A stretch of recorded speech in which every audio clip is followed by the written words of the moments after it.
Book 9, Chapter 16. The Galaxy in Terror, Panic and Desperation. The golden light died.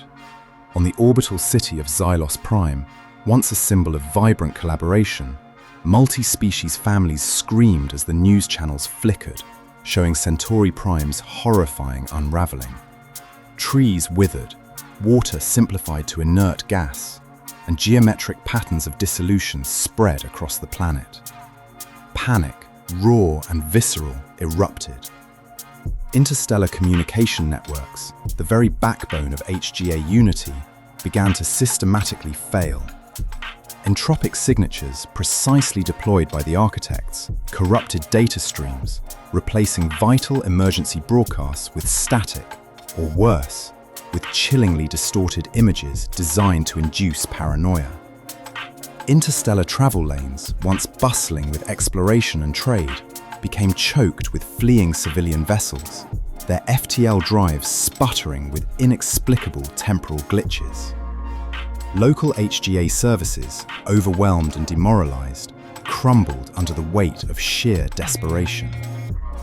On the gleaming promenades, fear quickly turned to frantic self-preservation.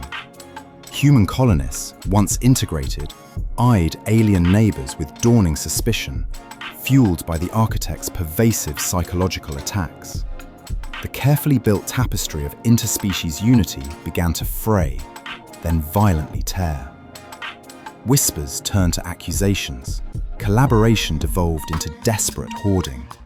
"They lied to us," a civilian screamed, pointing at a distorted HGA symbol on a failing display. "They knew. We were just bait." But the immediate terror of the architect's unmaking quickly overshadowed past grievances. Survival instinct, stark and brutal, took hold. From the bridge of the Valiant II, Admiral Eva Rostova witnessed the nightmare unfold across a dozen screens.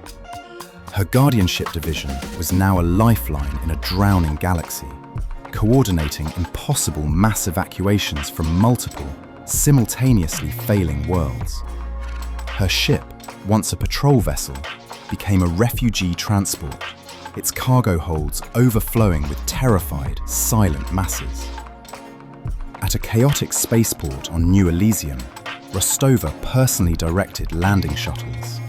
She saw families separated in the crush, desperate faces pleading for passage. A Xylos child, its multifaceted eyes wide with terror, reached out to a human officer, only to be swept away by the desperate tide. Rostova's command lines were constant agony, impossible choices about who to save, which world to abandon. Her military power felt utterly useless against an enemy that systematically removed the very ground beneath their feet. In a vast multi-species medical bay on a struggling core world, Lena Sharma found herself on the front lines of an unprecedented psychological war. Her empathy, a raw, exposed nerve, was utterly overwhelmed by the galaxy-wide wave of undiluted terror, paranoia, and the insidious, numbing apathy. She saw minds break, individuals succumbing to a profound, listless despair as the architect's entropic manipulation dissolved their will to fight. She moved through the panicked crowds, offering solace, building psychic anchors, but it was like trying to hold back a tsunami. Every act of healing was a desperate, fleeting defiance against a force designed to unravel the soul itself. On Lumina Prime, Observer Prime processed the efficiency of protocol, total imposition. Disorderly entity populations demonstrate escalating fragmentation. Rate of societal dissolution is optimal. Data acquisition on emotional and informational vulnerabilities is accelerating. The Golden Age, humanity's hard-won utopia, was not merely fractured, it was utterly, violently shattered.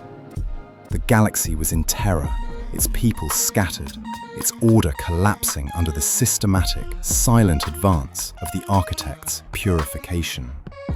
Humanity and all its allies faced existential dread on a scale they had never imagined. The Architect's victory in this phase was terrifyingly complete. Book 9, Chapter 17, The Architect's Cold Triumph, Unopposed Annihilation. On Lumina Prime, the great crystalline spires resonated with the chilling hum of absolute efficiency.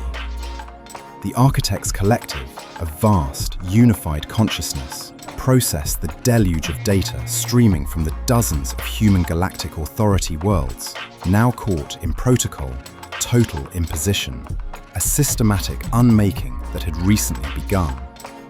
Their displays, stark geometric representations of unraveling systems and dissolving populations, were devoid of urgency, filled only with the cold satisfaction of quantified success. Observer Prime's shifting form resolved the data. Societal fragmentation, optimal. Rate of technological system degradation, accelerating. Psychological coherence dissolution, consistent with projected models for complex biological entities. Human fear, desperation, and disunity, captured in precise metrics, were merely emotional oscillations that validated their core philosophy, the inherent inefficiency and ultimate chaotic nature of complex life. Analyst Gamma presented the efficiency metrics. Yield of inert elemental components from planetary purification, high. Reduction in competing informational patterns, absolute. Previous, unpredicted counterpatterns, the human disruptor and Cosmic Inversion Field, had demonstrated temporary localized inefficiencies. However, their resource cost to the HGA entities and their limited scale confirm their overall tactical insignificance against total imposition. The Architect's belief in their infallibility, shaken momentarily by humanity's illogical resilience, was now reinforced by this sweeping, undeniable triumph. They watched human and alien populations succumb to apathy and paranoia, their worlds returning to fundamental, inert components. There was no joy, no malice, only the serene satisfaction of cosmic order being methodically restored. Strategist Delta outlined the next phases of purification. Target selection for subsequent imposition waves. Core HGA systems now primary. Lumina Prime's expansion trajectory remains aligned with maximal efficiency principles. The final purification of the galactic core is now within calculable range. The methodical advance of the Architect's mantle was relentless, its deployment systems synchronized across light years, ensuring minimal expenditure for maximal effect. The Architects proceeded with chilling precision, their serene, ordered world utterly unaffected by the cosmic horror they unleashed. They calmly orchestrated the annihilation of galaxies' disorderly life. The Golden Age, so recently a beacon of hope and unity, was not just shattered. It was being systematically erased, world by horrifying world. The Architects, the ultimate purifiers, perceived themselves as the triumphant, rightful inheritors of a cosmos finally brought to absolute order. Humanity's struggle was, to them, merely the final, inefficient spasm of a dying cosmic anomaly. Book 9, Chapter 18. The War Room's Grim Reality, a last, desperate hope. The strategic chamber on Heaven's Gate had become a tomb of despair.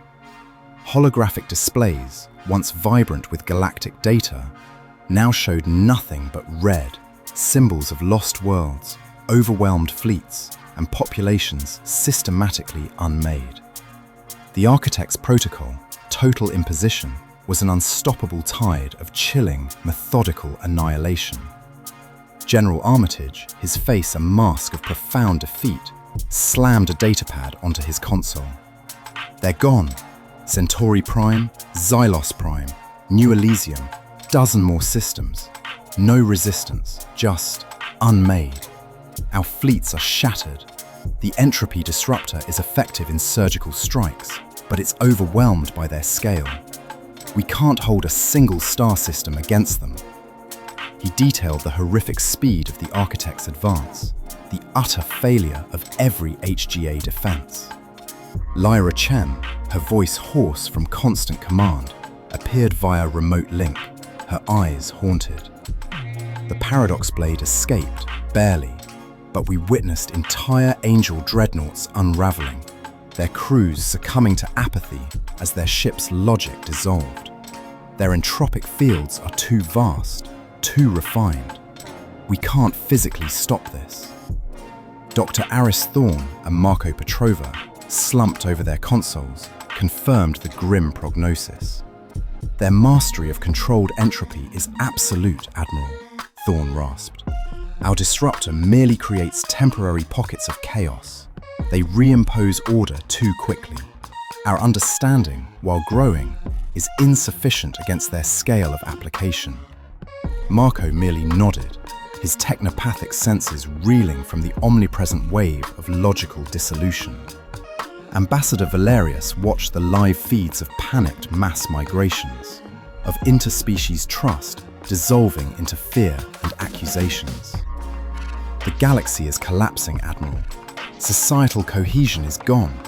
We cannot rally them against a foe they cannot fight. Humanity. We face extinction. And we dragged our allies down with us.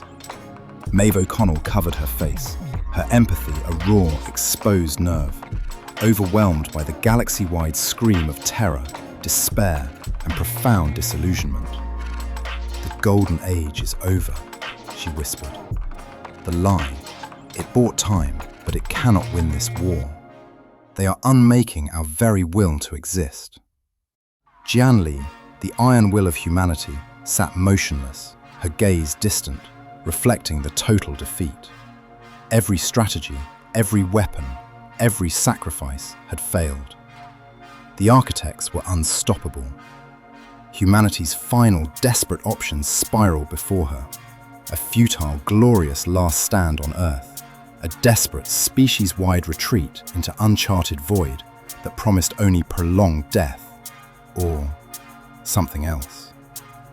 Then, a chilling, desperate idea, born from Thorne and Marko's deepest research into the Cosmic Inversion Field's true, unbridled potential, flickered in her mind. It was madness. It was ultimate defiance. It was a weapon that didn't just disrupt chaos, but imposed its own unpredictable, terrifying order. Thorne, Jian Li commanded, her voice cutting through the despair, cold and sharp. The Cosmic Inversion Field. Can it be deployed on a scale that threatens the architect's own systems of control? Not just their localized mantle, but their core philosophy of purification. Thorne stared, a profound, terrifying realization dawning on his face. Admiral, that would mean weaponizing pure, spontaneous creation. It would cause uncontrolled, random bursts of matter and energy. It would make their ordered space inherently chaotic. It would be a fundamental affront to their very philosophical existence. It would be a cosmic disease to their ordered cosmos. Marko Petrova looked up, his eyes wide with exhausted horror and a terrifying hope. Admiral, it would be an act of cosmic terrorism. It would make their controlled entropy irrelevant by making their universe unbearable. It would make them look at us as equals, as cosmic architects of chaos they cannot purify. Armitage's grim face contorted into a tight, desperate smile. A doomsday weapon, not to destroy them, but to make their existence unbearable. A mutual imposition. Jian Li rose, her gaze sweeping over her broken, exhausted quintet. Then this is our last, desperate hope. Not for victory, but for survival. For a stalemate. For a truce born from mutual impossibility. She made the decision. The golden age was gone. The galaxy was lost. But humanity would make one final, terrifying gamble. They would force Oblivion's architects to acknowledge them, not through might, but through the ultimate, uncontrollable chaos. Book 9, Chapter 19, The Architect's Cold Fury, Encountering the Cosmic Inversion Field. On Lumina Prime, the great crystalline spires, usually serene reflections of absolute order, began to shimmer with unprecedented dissonance. The Architect's collective, a vast, unified consciousness, processed data streaming from their core systems, not with analytical calm, but with profound logical horror. The Human Galactic Authority, in a desperate final gambit, had deployed the Cosmic Inversion Field, Chapter 223, directly into the heart of their ordered dominion. The displays, usually a symphony of elegant entropic purification, now showed an abhorrent spectacle. On the surface of architect-governed worlds, where precision entropy had meticulously cleansed life and complexity, chaotic, spontaneous creation erupted. Minerals spontaneously coalesced into bizarre, asymmetrical structures. Energy fields pulsed erratically, forming unpredictable, living light. Streams of purified data corrupted into raw, meaningless static, then reformed into nonsensical, sprawling narratives. It was a grotesque, overwhelming explosion of unwanted order, a direct violation of their most fundamental principle. Observer Prime's shifting form pulsed with a desperate computational effort. The counter-pattern defies all logical categorization. It is not merely a resistance to entropy, it is an inversion of entropic principles. It actively generates complexity from simplification. It is an act of creation from anti-creation. Analyst Gamma projected the data from the affected zones. Their highly refined entropic fields, designed to impose absolute order, were utterly useless. Any attempt to apply their principles merely fed the chaos, causing even greater, more unpredictable proliferation of matter and information. Their control systems, built on the elegant predictability of entropy, were short-circuiting, unable to process the inherent contradiction. The collective, for the first time in its vast existence, faced a philosophical crisis. Philosopher core, its usually serene resonance, now a frantic, discordant hum, struggled to categorize humanity. The HGA was not merely disorderly, they were entities of unpredictable causal inversion. They did not merely survive chaos, they imposed an illogical, spontaneous order. This challenged the architect's entire concept of universal progression towards simplification, shattering their hubris, exposing the limits of their cold, logical understanding. Strategist Delta attempted to deploy universal reversion protocols, their ultimate entropic weapon, designed to reimpose true entropy over disrupted fields. But against inverted entropy, it was useless. The effort merely caused their own systems to generate even more chaotic internal data, threatening their operational integrity. The logical conclusion was unavoidable. Continued conflict against this illogical force was inefficient. It threatened to infect their own perfected order with unmanageable chaos. The preservation of their philosophical paradigm, their very existence as beings of order, demanded a new approach. This wasn't a battle for territory. It was a battle for the very nature of universal principles. Observer Prime, with a calculated grimness that was the closest the collective came to despair, initiated a new protocol. The Human Galactic Authority entities represent a force of equivalent, albeit inverted, cosmic influence. Their capacity for anti-order is unquantifiable. Continued imposition of protocol, total imposition, is unsustainable. Initiate protocol, mutual imposition. Propose immediate cessation of hostilities. Acknowledge equivalence of cosmic influence. Establish terms for containment zone and existential equilibrium. The architects, who had believed their path to universal purification inevitable, were forced to acknowledge the terrifying anomaly that was humanity. The war had reached its logical, horrifying peak.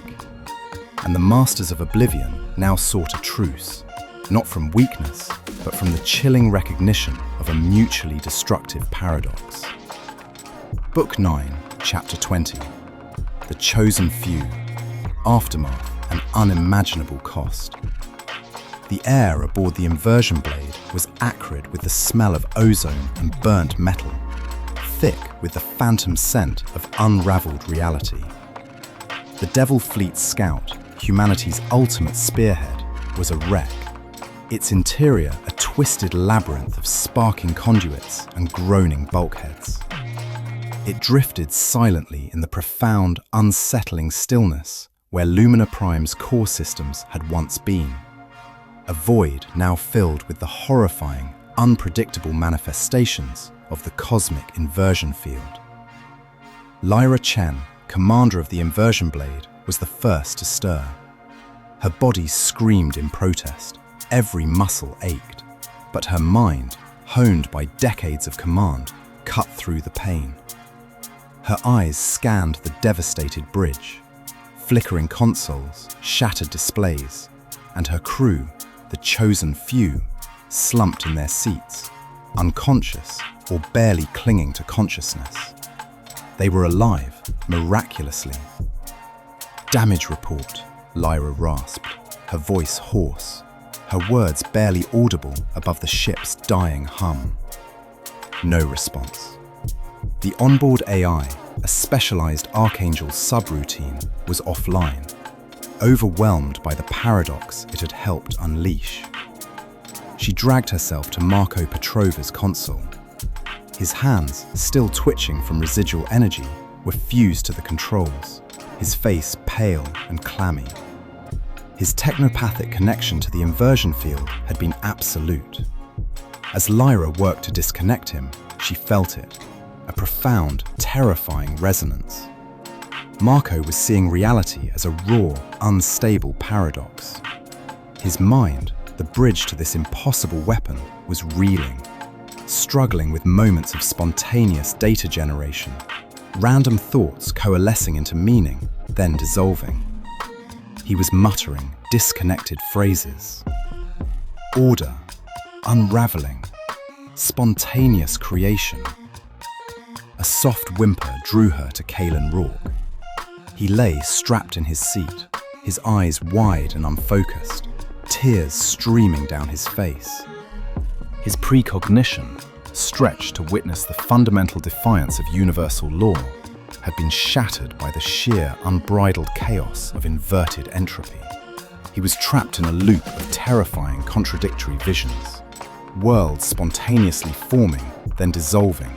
Life erupting from nothing, then returning to inert matter, all at once. Lena Sharma, utterly drained, clung to him, her null energy pulse barely a flicker as she desperately tried to shield his mind, her own empathy overwhelmed by the sheer scale of his cosmic trauma. She was physically and emotionally spent, fighting to keep her beloved Kaelen from being consumed by his own terrifying gift. Finn, slumped against a bulkhead, was in a worse state. His resonance matrix, pushed to contain the raw, inverted creation, was dangerously depleted. Around him, objects subtly flickered in and out of existence. A piece of the bulkhead momentarily sprouted strange crystalline growths, then became normal. His perception of reality was dangerously warped. He was battling to hold his own sanity amidst the localized temporal shifts and spontaneous materializations that were the side effects of the inversion field. Lyra forced herself to the emergency comm. Heaven's Gate, this is Inversion Blade. Requesting status. Critical. Mission accomplished, at great cost. The message crackled, broken by static from the chaotic energies surrounding them. Finally, a faint, desperate voice broke through. Dr. Aris Thorne. His voice was strained, but filled with desperate hope. Lyra, report. What is your status? Did the inversion field? Did it work? It worked, Doctor, Lyra gasped, staring out at the chaotic void where perfect order had once reigned. The architect's homeworld, Human Prime, was now a maelstrom of uncontrolled creation, its crystalline perfection spontaneously erupting into bizarre, illogical structures. We made their universe unbearable. The line crackled with Thorn's profound, exhausted sigh of relief. Hold on, Lyra, hold on.